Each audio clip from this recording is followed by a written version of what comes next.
Hey makeup friends, I have picked up all 4 of the new ModCon liquid gel blushes from KVD. So we're going to test them out, I'm going to apply them to my face, we're going to see how blendable they are, how buildable they are, all of that good stuff. So let's get into it.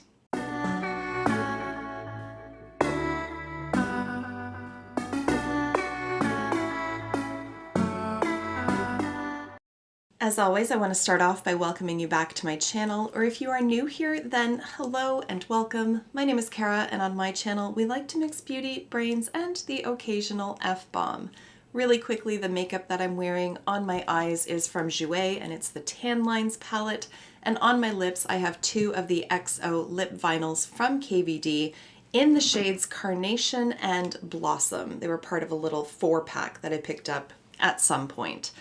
Alright, so if you've been around my channel for any amount of time, you may have heard me talk about the Everlasting blushes from KVD. I love these things. I think they apply so nicely. They're very pigmented, but they blend out beautifully, and these 2 shades in particular are currently on sale, at least on the Canadian site.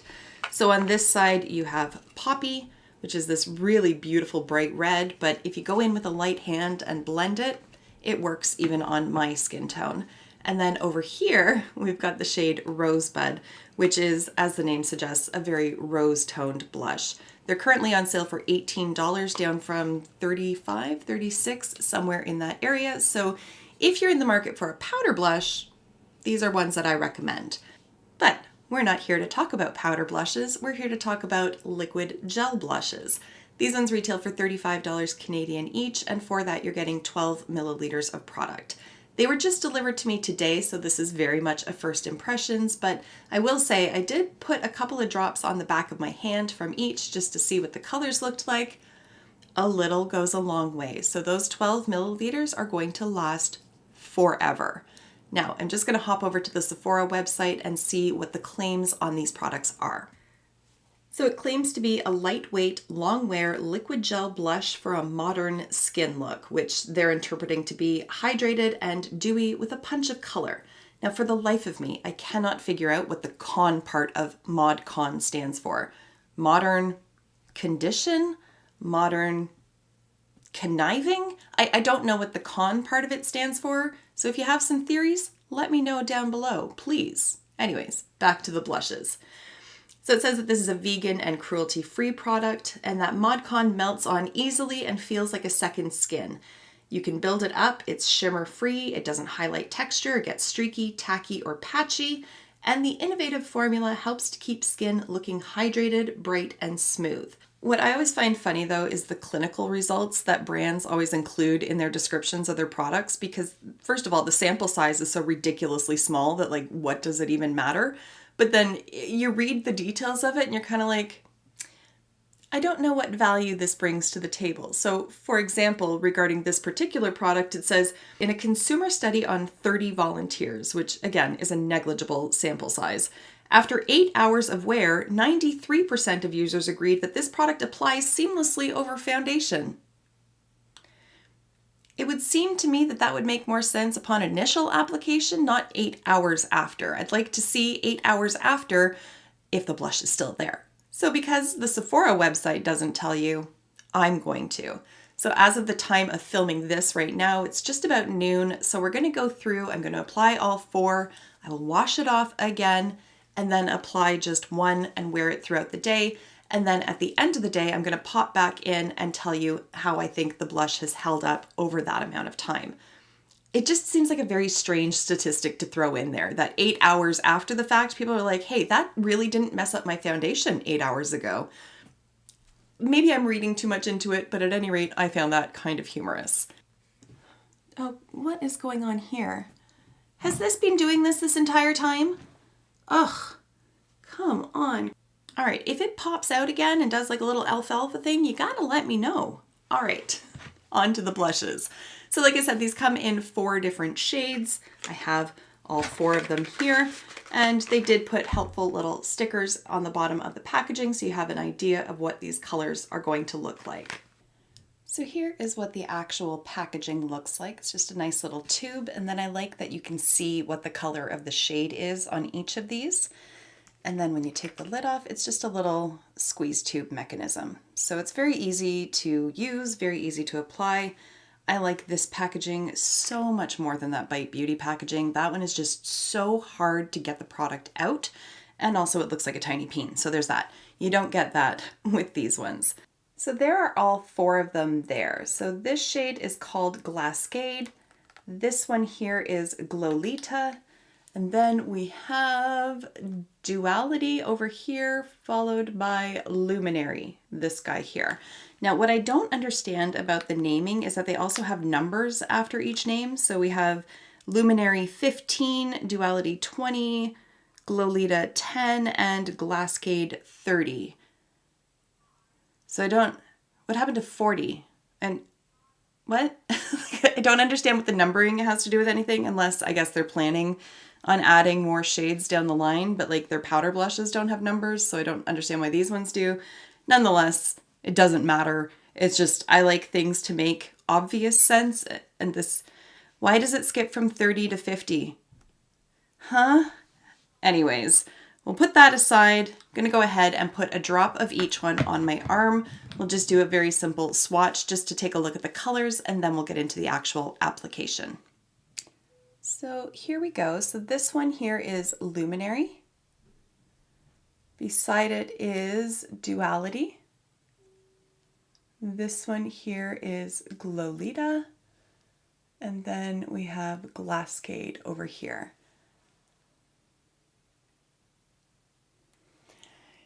You can see that these guys are definitely pigmented. So, like I said, I put some on the back of my hand when they first arrived and blended them out, and these things blend for days. So rather than applying this straight from the tube onto my cheek, what I'm going to do is just put a little bit on the back of my hand, pick it up with my finger, place it where I want it, and then I'm going to blend it out with a brush from there. And obviously I only have 2 cheeks, so we're going to have to do 2 at a time. So what I'm going to do is the 2 lighter ones at the same time, and then the 2 deeper ones, just to see once they're blended out if you can actually pick up the difference between the 2 or if they're sort of interchangeable. So we're going to put those to a test in just 1 second. Let's go in with Luminary first. And I'm just going to dot the 2 dots, and then I'm going to pick up what is it called? Duality. There it is. I'll never remember these names. Okay, so I'm going to take the brush here.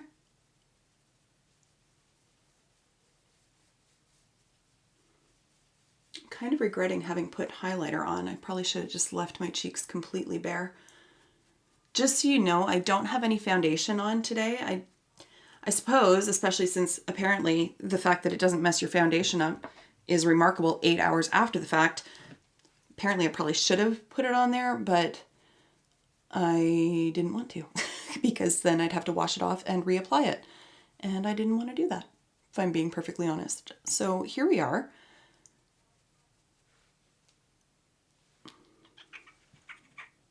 So this one, which was Duality, that one's showing up a little bit more intensely than Luminary did. So I'm just going to build that up.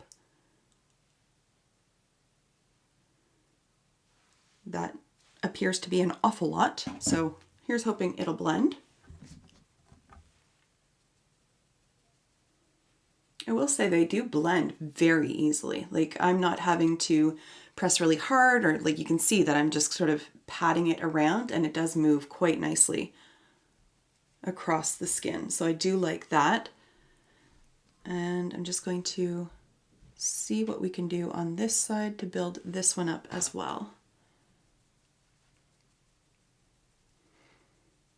I think we'll try to take it to like extreme lengths as well, just to see how buildable these are, because they do talk about the buildability.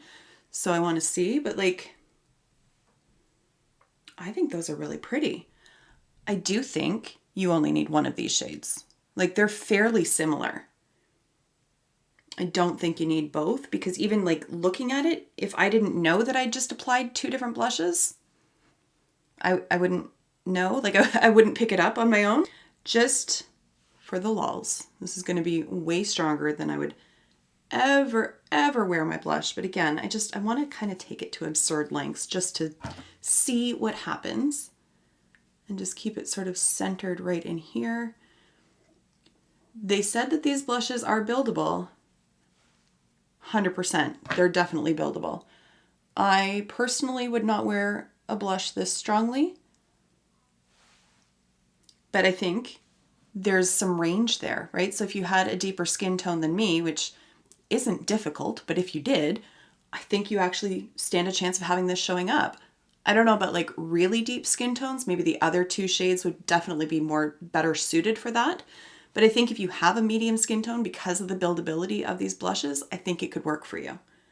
Okay, with that said, I'm going to wipe the cheeks clear. I'm going to leave the highlighter off for the next one because I just want to see what the finish of the blushes really is. And the highlighter's kind of messing that up. So we'll go in with the next two momentarily. All right, so obviously I've washed my cheeks off, but this time I did go in with foundation. No highlighter, but went in with foundation this time. So I've got the Makeup Forever Watertone Foundation on, and I've let it sit for like the better part of an hour at this point. Aspen and I just finished lunch together, so it's about as dry and as sunk in as it's gonna get. I didn't set it with powder, so I just have foundation on here. So now it's time to go in with these two darker blush options. So first up we have Glasscade, and you know what, I'm just gonna start off with one drop for each of these because they're so much deeper than the others. So that's Glasscade, and this one is Glolita. And I'm taking the fluffier brush this time, but I'm gonna do the whole stipple and then blend thing.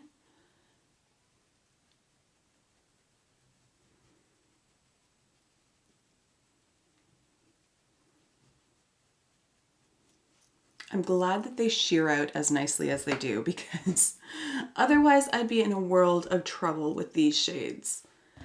Okay, and then taking a clean brush, I'm going to do the other one.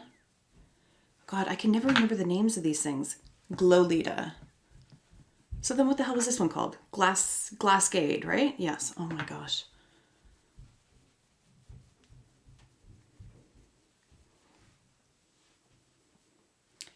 So that one definitely blends out a bit more sheer than the other.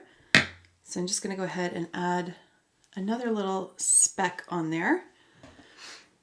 But again, I think the blendability is just so nice on these. And I'm going to get in close as well and just see if this is moving the foundation or not. I'm not noticing it doing it from here, but I'm going to flip to the magnified mirror. No, I'm not seeing any issues at all. No, not seeing any issues with that at all. So the foundation isn't getting upset by it. But again, I feel like this is one of those situations where you don't need both. I think they're so close in tone that you can really just pick one over the other and you'd be totally fine. Which makes me regret buying all four of these damn things, but that's okay. I do it for you guys. All right, we're gonna go in and again, just build it up to the point of just insanity. I mean, they look very different on my hand. Not so much once we apply it. Yes, this was from this side. Definitely buildable. Hi, my name's Kara. I'm gonna be your lawyer today. Oh my God, could you imagine? Oh wow, that's a strong blush. Oh, not meant for my skin tone, I don't think. But it definitely blends out nicely, so there's at least that. Okay, and then this one over here. So even though I had obviously had that set down for a little while on my cheek while I blended this one out, it's still blending no problem. Like you can't see where I had like directly applied it to the skin. This is most definitely not the intensity that's designed for me though. Oh my goodness. But okay, so once you built it up a little bit, now you can see a little bit more the tonal differences between them. This one has more of like a pink sort of fuchsia berry kind of thing going on. This one's more like a strong rose kind of color. On me, personally, I like this because I think it looks a little bit more natural. Like heaviness of the application aside, I just think that that tone looks more natural on my skin than something with more pink in it. But I'm really impressed with these blushes. Like, I'm really impressed with how nicely they apply.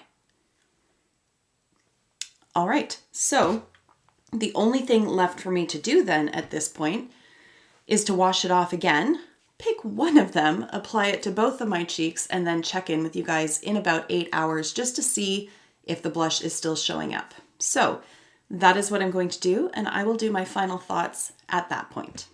All right, and we are back. It is now 7.5 hours later. I didn't quite make it to the 8-hour mark, but you know what? I got stuff to do, so 7.5 hours is just gonna have to suffice. And frankly, if things were gonna go sideways, they would have gone sideways already, but happily, things have not gone sideways. The blush is holding strong. So the shade that I applied was Luminary, and I'm just so very happy with how it's holding up.